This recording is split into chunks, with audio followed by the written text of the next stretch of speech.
கொஞ்சம் கூட கொஞ்சம் ஊற்றிக்கிறேன். ஏன்னா ஃபஸ்ட்டு இந்த பாத்திரத்தை வந்து இந்த மாதிரி குழி பண்ணி நான் செய்ய போகிறேன். அதனால் நான்ஸ்டிக்லாம் செய்வேன்.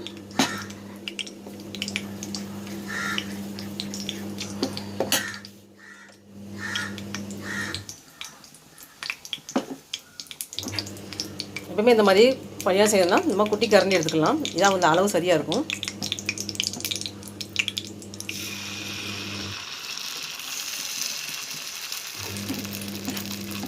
இது எப்படி வருதுன்னு பார்த்துட்டு அதுக்கடுத்து கொஞ்சம் இன்னும் கொஞ்சம் மாவு வந்து ஊற்றி பெரிய பனியாமல் சுட்டுக்கலாம்.